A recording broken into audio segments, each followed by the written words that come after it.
ஓம் சக்தி. என் அன்பு தங்கமே, நீ உன்னுடைய வாழ்க்கையில் பல நபரை பார்த்து விட்டாய். ஒவ்வொரு நபரும் ஒவ்வொரு மாதிரி.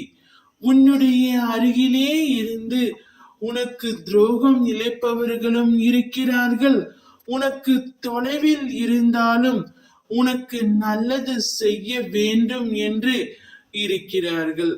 ஆனால் அவை யாவும் உன் கண்களுக்குத்தான் புலப்படவில்லை.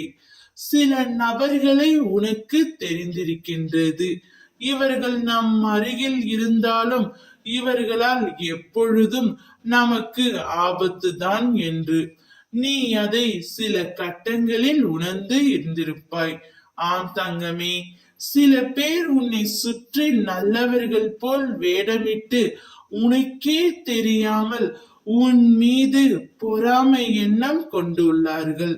நீ உன்னுடைய பணிகளிலோ அல்லது உன் வீட்டில் ஒரு விசேஷம் வைத்து விட்டார்களோ அவர்களின் பொறாமை எண்ணம் உச்சத்திற்கு சென்று விடுகிறது. அவர்களால் உனக்கு கந்திஷ்டியும் சில சமயங்களில் ஏற்படுகின்றது.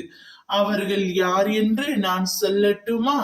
நீ வேலை செய்து கொண்டிருக்கும் இடத்திலேயோ சற்று ஏதாவது ஒரு பதவி முன்னோக்கி சென்று விட்டால், ஏதாவது ஒரு முன்னேற்றம் ஏற்பட்டால் அடுத்தவர் உனக்கு பின்னே இருப்பவர் எனக்கு வர வேண்டியது அவருக்கு கிடைத்து விட்டது என்று பொறாமை எண்ணம் கொள்கிறார்கள். இந்த பொறாமை எண்ணம் எப்பொழுதும் ஆபத்தானதும் கூட. அதே போல் உன்னை ஏளனமாக பேசுபவர்களும் உன் அருகில் தான் இருக்கிறார்கள்.